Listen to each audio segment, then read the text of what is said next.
शासन की मंशा है कि जो भी जन कल्याणकारी योजनाएं चलाई जा रही उसका लाभ पात्र व्यक्तियों को मिले। निर्माणाधीन विकास परियोजनाओं के निर्माण कार्य जल्द पूरे हों, लॉ एंड ऑर्डर हर हाल में मेंटेन रहे।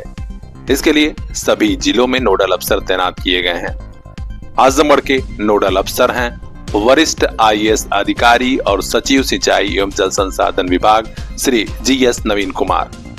आज वे आजमगढ़ पहुंचे और कलेक्ट्रेट सभागार में वरिष्ठ अधिकारियों के साथ समीक्षा बैठक की।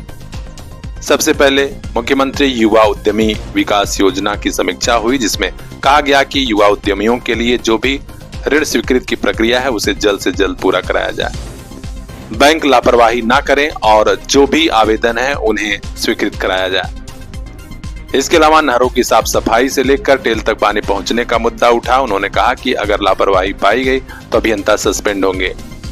आजमगढ़ में गोरखपुर को जोड़ने वाले महुला गढ़वाल बांध को पूर्ण करने के लिए रिवाइज एस्टीमेट भी शासन को भेजने का निर्देश दिया गया है। आजमगढ़ में कई निर्माणाधीन परियोजनाएं हैं, जिनमें राजकीय निर्माण निगम द्वारा राजकीय इंजीनियरिंग कॉलेज देवगांव, सामुदायिक स्वास्थ्य केंद्र बड़सरा खालसा, कंदरापुर थाना परिसर में आवासीय भवन, इसके लिए भी वरिष्ठ अधिकारी ने कहा कि जल्द से जल्द पूरा कराया जाए। कानून व्यवस्था की समीक्षा हुई, जिसमें कहा गया कि कहीं कोई अपराधी माफिया हो उसके खिलाफ हर हाल में सख्त कार्रवाई होनी चाहिए। तहसीलों में अभी भी बड़ी संख्या में धारा 24, धारा 116, धारा 80 समेत तमाम मुकदमे लंबित हैं। उन्होंने कहा कि अभियान चलाकर इसे सही कराया जाए, जनता को न्याय जल्द से जल्द दिया जाए।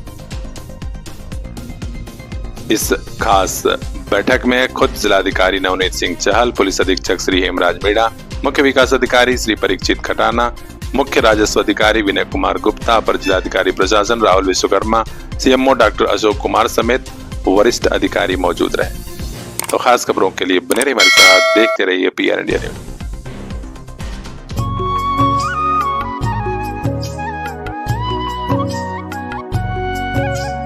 मंजिलों से आगे रास्तों के पार, हाँ हमें भी छूनी है बुलंदियां आसमानों की।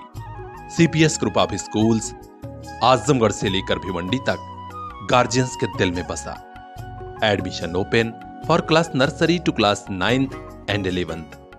CPS Jafarpur, CPS Phariya, CPS Mubarakpur Azamgarh and CPS Bhiwandi Maharashtra.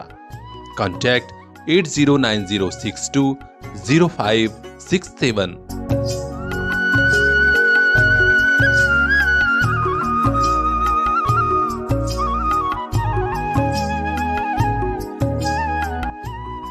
आपका अपना सीपीएस।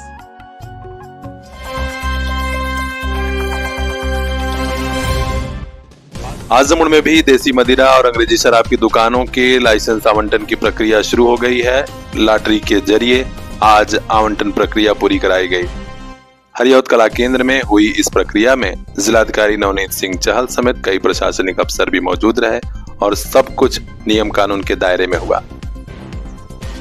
हम आपको जानकारी दे दें कि पहले शराब की लाइसेंस आवंटन में जमकर बवाल होता था, गोली बम भी चलते थे, लेकिन अब ई लॉटरी का सिस्टम है और कानून बहुत टाइट है। आजमगढ़ में देसी मदिरा, मॉडल शॉप, कंपोजिट दुकानों और भांग की दुकानों की चयन प्रक्रिया आज संपन्न कराई गई है। जिलाधिकारी नवनीत सिंह ने कहा कि पूरी प्रक्रिया निष्पक्ष, सकुशल और पारदर्शी तरीके से संपन्न हुई है, लिहाजा किसी को कोई दिक्कत नहीं।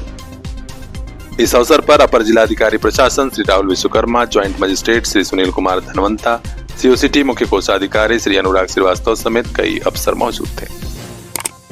खास खबरों के लिए बने रहिए हमारे साथ, देखते रहिए पीआर इंडिया न्यूज।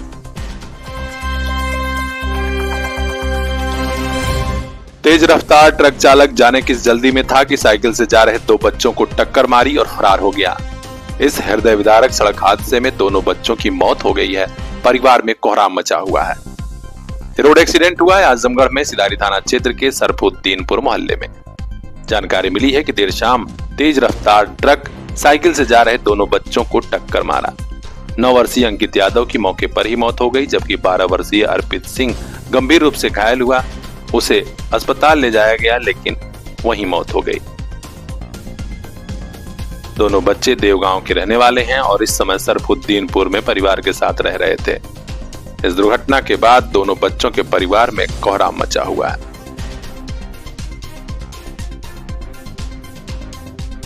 खास खबरों के लिए बने रहिए हमारे साथ, देखते रहिए PR इंडिया न्यूज।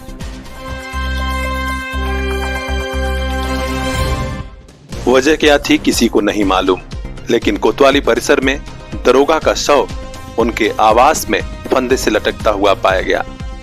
इस घटना के बाद परिवार में हड़कंप है। पुलिस खुद नहीं समझ पा रही थी कि दरोगा ने फांसी लगाई है तो क्यों। यह घटना हुई उत्तर प्रदेश के रामपुर जिले की स्वार कोतवाली परिसर में। दरोगा 50 वर्षीय नायब खान का शव उनके आवास में फंदे से लटकता मिला है। वे फर्रुखाबाद जिले के थाना कंपिल कस्बा के निवासी थे और वर्तमान समय में उनका परिवार बरेली में रह रहा था। स्वार कोतवाली में तैनाती के बाद से सब कुछ ठीक चल रहा था। एक दिन पहले वे किसी कोर्ट केस में गए थे और आवास पर आए थे।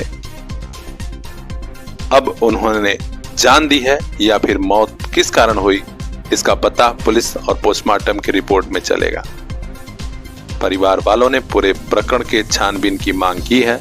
घटनास्थल पर पुलिस अधीक्षक समेत कई बड़े अफसर पहुंचे थे। हर अपडेट हम तक पहुंचाएंगे। खास खबरों के लिए बने रहिए, देखते रहिए PR इंडिया न्यूज।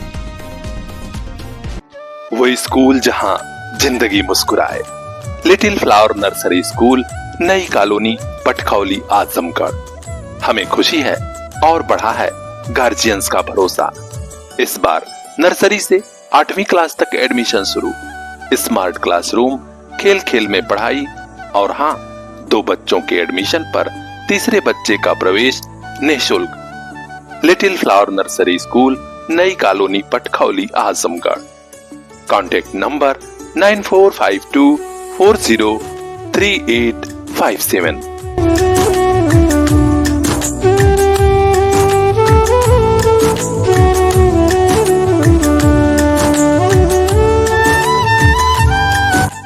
संस्कार से सफलता तक, little flower nursery school.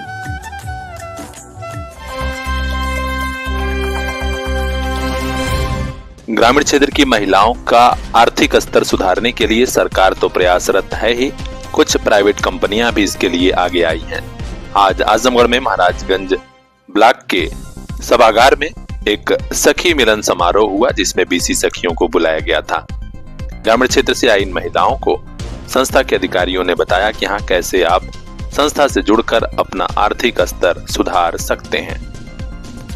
Sales प्रमुख जयत्री दास गुप्ता समेत अन्य अधिकारियों ने महिलाओं को कई महत्वपूर्ण जानकारियां दी। इस खास मौके पर ग्रामीण क्षेत्र की तमाम महिलाओं को बुलाया गया था। इन्हें विप्लव नेथानी ने भी संबोधित किया। खास खबरों के लिए बने रहिए हमारे साथ। ब्यूरो चीफ बजरंगी विश्वकर्मा की रिपोर्ट, PR इंडिया न्यूज।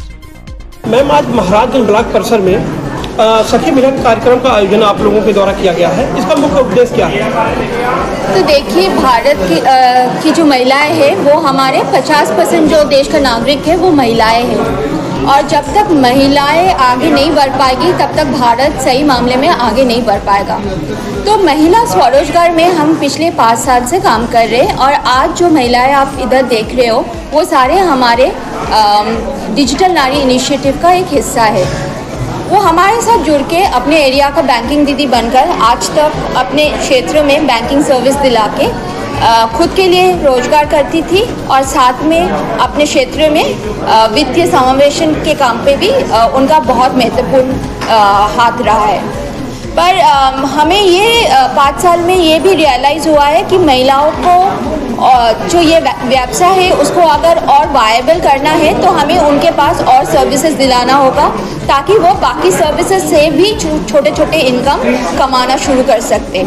तो इसीलिए आज हम ये सखी मिलन किए हैं, जहाँ पे हम इन महिलाओं के सामने और 6 ऐसे सेवाएं लेके आए हैं जिससे थ्रू वो अपना इनकम, अपना जो स्वरोजगार है उसको आगे बढ़ा पाएंगे। और ये सारे जो प्रोडक्ट्स आज हमने इनके सामने लेके आए, इन सारे का जो कमी है वो हमारे गांव में हमें महसूस होता है। जैसे आपने सुना है कि स्वास्थ्य की कमी के कारण शहर और गांव में जो मोर्टेलिटी रेट है वो बहुत डिफरेंट है। गांव में हमें ताज़े हवे, ताज़े खाने सब कुछ मिलने के मिलता है, पर फिर भी हमारे जो मोर्टेलिटी रेट्स है वो हमारे विलेजेस में ज़्यादा है, क्योंकि वहाँ पे स्वास्थ्य व्यवस्था उस मात्रा में पहुँचा नहीं है। तो हमने क्या किया है, हमने पार्टनर्स के साथ जोड़ के स्वास्थ्य व्यवस्था जैसे ऐसे कई सारी इम्पोर्टेंट सर्विसेज लोगों तक पहुंचाने की एक कोशिश किए हैं। इससे जो गैप, रूरल अर्बन गैप जो हमें दिखता है, जो जेंडर गैप हमें दिखता है, वेदर इट इज़ हेल्थ या फिनेंस, उसमें कमी होगी। वो गैप बहुत हद तक कम कर पाएंगे हमारे महिलाएं, और साथ में स्वरोजगार से अपना भी और अपने परिवार के लिए भी एक और बेहतर भविष्य वो कर पाएंगे।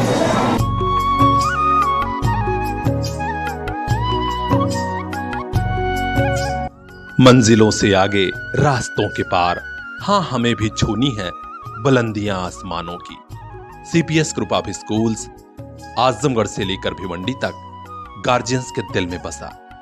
Admission open for class nursery to class 9th and 11th। CPS Jafarpur, CPS Phariya, CPS Mubarakpur Azamgarh and CPS Bhiwandi Maharashtra. Contact 8090620567।